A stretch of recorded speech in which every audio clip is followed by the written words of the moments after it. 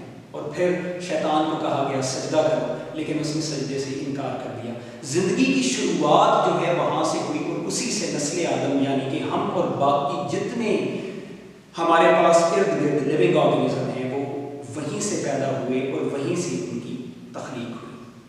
حضرت آدم علیہ السلام کی تخلیق سے آگے بڑھتے ہوئے ہم دوسرے سوال کا جواب تلاشیں گے کہ یہ زندگی کیا ہے۔ اس کا تو ہم نے معنی تلاشا، لیکن زندگی کیوں ہے اس کو دیکھیں گے۔ اس کا جواب بھی ہم اپنے مذہب سے ہی تلاش کریں گے اور عالم دین والی تھیوری کو ہی دیکھیں گے۔ یاد رکھیے گا کہ اس کائنات کی تخلیق کی وجہ ہے، اور وہ وجہ ہے آپ کے اور میرے آقا آپ صلی اللہ علیہ وسلم کی ذات۔ اگر وہ ذات نہ ہوتی تو یہ کائنات میں تخلیق نہ کی جاتی۔ اس کی ایکسپلینیشن دینے کی مجھے لگتا ہے ضرورت نہیں ہے۔ اس کی ریزن یہ ہے کہ اس کے بارے میں آپ جانتے ہیں کہ ان کی تخلیق کیوں وجہ ہے، کیسے۔ تو ہمارے پاس یہ بات کلیئر ہو گئی کہ لائف جو ہے وہ فلاسفرز کے آئیڈیا سے بھی ہے، تھیولوجین کے آئیڈیا سے بھی ہے، اور ہم نے لائف کو تھیولوجینز کے آئیڈیا سے ڈیفائن کیا۔ اب لائف کچھ کریکٹرز کے اوپر مشتمل ہے جو کہ زندہ چیزوں کو بے جان چیزوں سے الگ کر دیتے ہیں۔ ان کریکٹرز کو ہم دیکھیں گے، آپ کی بک کے اندر موجود ہیں۔ سب سے پہلے ہے یہ آرگنائزڈ ہے، منظم ہے۔ اللہ تعالیٰ نے کسی بھی چیز کو رائے گاں یا یوں بکھرا ہوا نہیں بنایا، منظم ہے۔ آپ ہماری باڈی کو دیکھیں، اس کے اندر آنکھیں، سر، کان، ناک، ہمارے جتنے بھی اعضائے بطنی ہیں، یہ سارے کے سارے اللہ تعالیٰ نے آرگنائز بنائے ہوئے ہیں۔ کسی قسم کا بھی ان کے اندر فرق موجود نہیں ہے۔ آرگنائز ہے اور پھر کمپلیکس ہے۔ عقل اسے سمجھ نہیں سکتی۔ اتنا عرصہ گزر گیا، سائنس نے اتنی زیادہ ترقی کر لی، لیکن عقل اسے کبھی بھی نہیں سمجھ سکی کہ یہ اتنی کمپلیکس کیوں ہے۔ ٹریلینز آف سیلز ہیں، ہر سیل ایک پوری دنیا ہے، پوری کائنات ہے، لیکن اسے سمجھا نہیں جا سکتا۔ اس کے سمجھنے کے لیے مزید کئی صدیاں چاہیے، پھر بھی شاید عقل میں نہ آئے۔ قدرت نے اسے اتنا کمپلیکس بنا رکھا ہے۔ اور پھر اگلی بات کہ جتنے بھی لیونگ آرگنزم ہیں وہ یا تو ایک سیل پر مشتمل ہیں یا کثیر قلوی ہیں، ملٹی سیلولر ہیں۔ پھر ہر ایک میں وراثت دے دی۔ آپ کی میری شکل و صورت، ہماری وضع جدا، ہماری بول چال ہمارے پیرنٹس کے ساتھ ملتی ہے، اس کی وجہ وراثت ہے۔ تو لیونگ آرگنزمس کو اللہ تعالیٰ نے جو ڈفرینشیل، جو ایک چیز دے دی جو انہیں بے جان چیزوں سے الگ کرتی ہے، وہ چیز ہے انہیریٹنس، وراثت۔ کسی بھی بے جان چیز میں وراثت نہیں پائی جاتی۔ اس کے بعد یہ اپنی باڈی میں بڑھتے ہیں۔ ہم جب پیدا ہوتے ہیں ہم چھوٹے بچے کی فارم میں ہوتے ہیں، لیکن ٹل ڈیتھ، موت تک ایک بڑے جسم میں ہم نمو پا چکے ہوتے ہیں، اور اس کی وجہ کیا ہے؟ گروتھ ہے، ہمارے جسم کی بڑھوتری ہے۔ اس کے بعد اللہ تعالیٰ نے ہومیوسٹیسس سے ہمیں نوازا ہے۔ ہومیوسٹیسس آپ پڑھ چکے ہیں میٹریکولیشن میں کہ انٹرنل جو ہمارے سٹرکچرز ہیں ان کو مینٹین کر کے رکھنا، انٹرنل انوائرمنٹ کو مینٹین کر کے رکھنا، ہماری باڈی کے ہر ایک سیکٹر کو مینٹین کر کے رکھنا، یہ ہومیوسٹیسس کہلاتا ہے۔ اس کے بعد ہماری باڈی میں ری ایکشنز کو کنٹرول کرنا، ایک بیلنس میں لے کے چلنا، آپ اسے بیلنس بھی کہہ سکتے ہیں، یہ اللہ تعالیٰ نے ہمیں اس سے نوازا ہے۔ اس کے بعد ہمارے پاس ہم انرجی کو حاصل کرتے ہیں خوراک کی فارم میں، اور پھر اسے یوز کرتے ہیں۔ اللہ تعالیٰ نے یہ بھی ایبلٹی ہمیں ایسی دی کہ ہمیں بے جان چیزوں سے علیحدہ کر کے رکھ دیا۔ اور پھر اس کے بعد جو سب سے مین پوائنٹ ہے جسے اکثر کہا جاتا ہے کہ زندہ کو بے جان سے الگ کرتا ہے، وہ ہے ریپروڈکشن، کہ کوئی بھی بے جان چیز اپنی نسل کو نہیں بڑھا سکتی۔ سب سے مین پوائنٹ، اگر کوئی ایک پوائنٹ پوچھے تو یہ ریپروڈکشن والا پوائنٹ ہے کہ کوئی بھی چیز اپنی نسل کو بڑھا نہیں سکتی اگر وہ بے جان ہو، جبکہ جاندار چیزیں اپنی نسل کو بڑھاتی ہیں، چاہے وہ اے سیکشول میتھڈ ہو چاہے وہ سیکشول میتھڈ ہو۔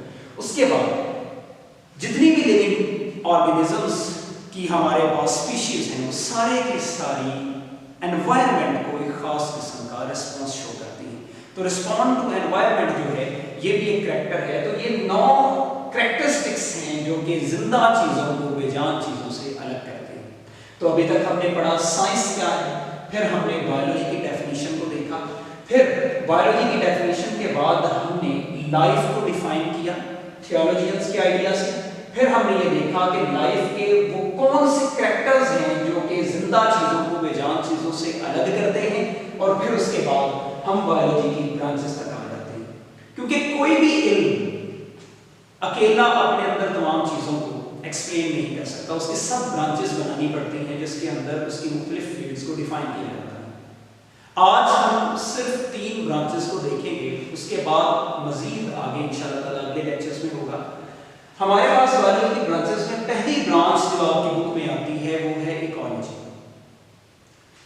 میں، آپ، یہ جتنے بھی آرگنزمز موجود ہیں ان کا جو آپس میں تعلق ہے، یعنی ریلیشن شپ امنگ آرگنزمز، اور دوسرا یعنی میرا اس آرگنزم کا اپنی انوائرمنٹ کے ساتھ جو تعلق ہے۔ پہلے میں انوائرمنٹ کو ڈیفائن کر دوں، ایوری تھنگ اراؤنڈ اس، چاہے وہ لیونگ ہو چاہے وہ نان لیونگ ہو، وہ کیا ہے؟ ہماری انوائرمنٹ ہے۔ تو ہم ادھر ایکسپلین کریں گے کہ ایکالوجی ایک ایسی برانچ ہے جس میں آرگنزمز کے باہمی تعلق، relationship among living organisms, اور دوسری چیز دیکھیں گے relationship with their environment. تو اس کو ڈیفائن کرنے کے لیے ہمارے پاس 2 مین چیزیں آ گئی۔ ایک چیز آئی کہ آپس میں جو باہمی تعلق ہے، اور دوسرا جو ارد گرد کی بے جان چیزوں کے ساتھ تعلق ہے، یہ ایکالوجی کہلائے گا۔ A branch of biology which deals with the relationship among living organisms and with their environment is called ecology. Ecology کے بعد دوسرا جو علم ہے وہ ہے ایمبریولوجی۔ ایمبریولوجی کو ڈیفائن کرنے کے لیے ہمیں ایک پورا پروسیس سمجھنا پڑے گا۔ اللہ تعالیٰ نے سیکشول ریپروڈکشن کے اندر ایک میتھڈ رکھا ہوا ہے کہ جب میل کی طرف سے سپرم، فیمیل کی طرف سے ایگ آپس میں فیوز ہوتے ہیں، اس عمل کو فرٹیلائزیشن یا انفیوژن کہتے ہیں۔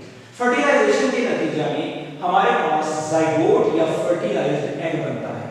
اب اس فرٹیلائزڈ ایگ یا زائگوٹ قدرت ڈیولپ کرواتی ہے اور ڈفرنٹ ڈیولپمنٹل سٹیجز میں سے گزار کے پہلے ایمبریو اور ایمبریو سے فیٹس بن جاتا ہے۔ اب یہ سب کچھ انسان کی مثال میں ماں کے پیٹ کے اندر ہو رہا ہے۔ قدرت کا شاہکار دیکھیں کہ کس طرح سے ایک سیل کو ملا کے پورا انسان تخلیق کر دیتی ہے۔ اب یہاں پہ قدرت کی شاہکار کو دیکھیں تو یہ ڈیولپمنٹل سٹیجز کے ذریعے ہوا، اور یاد رکھیے گا انہی ڈیولپمنٹل سٹیجز کی اسٹڈی کو جو کہ زائگوٹ سے لے کے فیٹس تک وقوع پذیر ہوئی، انہی کے مطالعہ کو ہم ایمبریولوجی کہتے ہیں۔ تو یہ branch of biology deals with the developmental stages from a zygote to foetus. کچھ لوگ اسے ایمبریو بھی کہتے ہیں، وہ بھی ٹھیک ہے، کچھ لوگ فیٹس لکھتے ہیں، وہ بھی ٹھیک ہے، کہ زائگوٹ سے فیٹس تک کی تمام ڈیولپمنٹل سٹیجز کی جب ہم اسٹڈی کرتے ہیں تو اسے ہم ایمبریولوجی کا نام دیتے ہیں۔ اس کے بعد مزید آگے بڑھے تو ہمارے پاس آ جاتی ہے فزیالوجی۔ فزیالوجی کہتے ہیں کسی بھی آرگن کے فنکشن کی اسٹڈی کرنا۔ مثال کے طور پہ میرا دل دھڑک رہا ہے، پمپنگ آف ہارٹ فزیالوجی ہے۔ میرے ہاتھ کا کام کسی چیز کو گرپ کرنا ہے، فزیالوجی ہے۔ گردوں کا کام خون کی ترسیل کر کے، خون کو فلٹر کر کے یورینیشن جو ہے وہ کروانا، یا یورین کی پروڈکشن جو ہے وہ کروانا، اس چیز کو کہتے ہیں، یہ بھی ایک فزیالوجی ہے۔ دماغ کا کام سوچنا ہے، فزیالوجی ہے۔ آنکھوں کا کام دیکھنا ہے، فزیالوجی ہے۔ زبان کا کام بولنے میں مدد کرنا ہے، پھر چیزوں کو چکھنا ہے، فزیالوجی ہے۔ خون کی نالیوں کا کام خون کو گردش کروانا ہے، فزیالوجی ہے۔ اسٹمک کا کام ڈائجیشن کرنا ہے، فزیالوجی ہے۔ حتیٰ کہ جسم کے ہر ذرے کا کوئی نہ کوئی کام جو ہے وہ موجود ہے، کوئی نہ کوئی کام اس سے وابستہ کر دیا گیا ہے، یہ فزیالوجی ہے۔ اللہ تعالیٰ نے اس علم میں اپنے تمام رازوں کو جو ہے وہ پنہاں کیا ہوا ہے، چھپایا ہوا ہے۔ اللہ تعالیٰ آپ کو یہ تمام چیزیں جو ہے وہ سمجھنے کی توفیق دے، ہمیشہ خوش رہیں، یہ مسکراہٹیں آپ کے چہرے پہ تھم جائیں۔ انشاءاللہ تعالیٰ نیکسٹ لیکچر میں ملیں گے جب مزید چیزوں